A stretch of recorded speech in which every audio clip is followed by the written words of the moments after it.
I'm Dr. Yakund Abdul, consultant in agriculture in the Workers' Member of Parliament. I want to thank the organizers of the Agricultural Annual Conference for organizing, and I'm looking at a comparative analysis of North American agriculture and Africa, specifically Uganda. Basically, when you look at North America per se, North America has developed infrastructure. They have access to market. They have robust technology where they even using robots and that kind of stuff. Whereas in Africa, for example, in Uganda, you find that most of the African population is of younger age.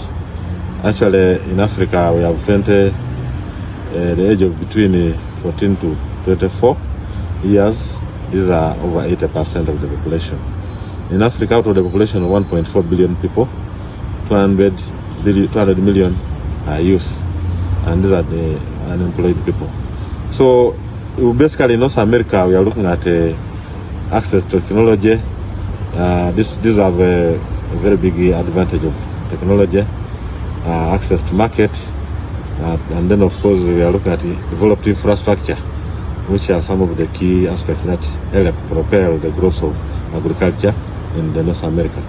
Whereas in Africa and Uganda, we have unlimited access to market.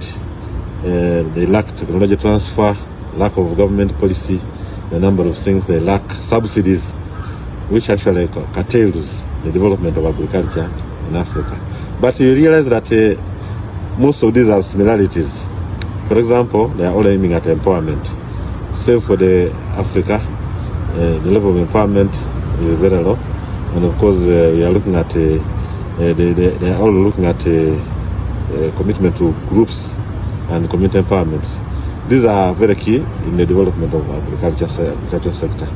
In Africa, lack of market access is one of the concerning variables. We lack research and development, and yet agriculture requires this access. Then the lack of infrastructure is another hindering factor. Africa has a great potential because of the fertile soils, the climatic condition, but the key challenge is that Africa is basically using rain-fed agriculture, whereas in the North America, for example, they have a robust irrigation system which helps. So when we forge partnerships and ensure that at least we move, then we can actually come up with vibrant agriculture in Africa, and Africa has potential to feed even the world. Market access, when given a robust research and development, and when there is a high level of technology transfer. So these are areas that are wanting.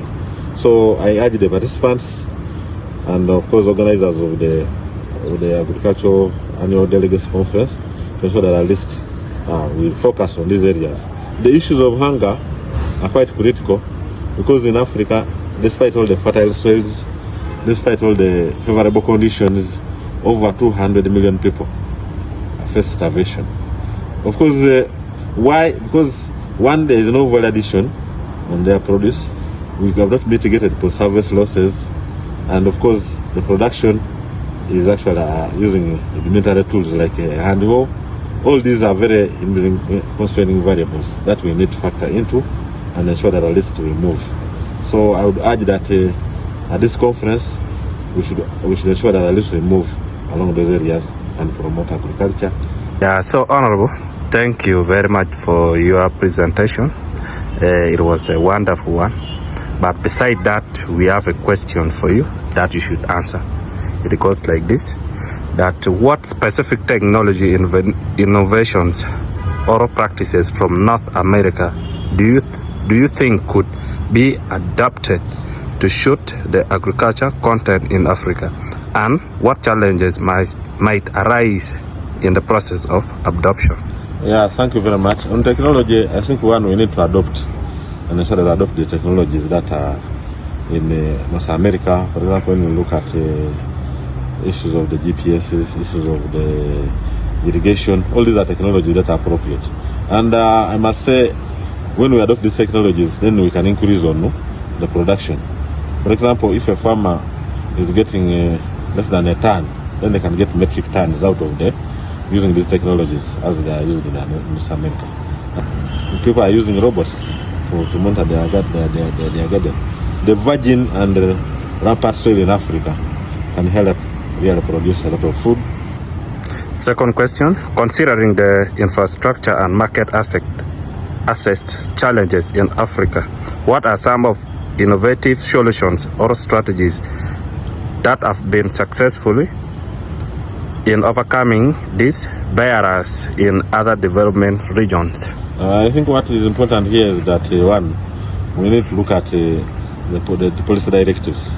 For example, governments in Africa are trying to ensure that at least they come up. The biggest challenge is that we have high interest rates on agricultural loans. Then we are not access to market, like you have put it. We need access to market. When we get access to market, then that means we shall incentivize agriculture because farmers will be willing to produce. At times they produce, then the costs go down because of lack of market access, lack of technology to add value to their products, and then at the end of the day, they end up fluctuating. And then of course, depending on just the vagaries of weather, when it rains, that's when people are planting. So we need to produce and ensure that at least from year in, year out, farmers are producing. Then that can actually enhance agriculture. Okay, lastly, how can government policies in Africa be reformed or strengthened to provide better support for farmers similar to extensive support systems in North America? What role can international partnership play in this process? Yeah, thank you very much. I think the role of policy should be inclusiveness. For example, the role of ownership of assets. For example, by certain segments of society, the women in Africa do not have actually collateral for loans. They don't own the factors of production like land. All these must be given a thought. Technology transfer.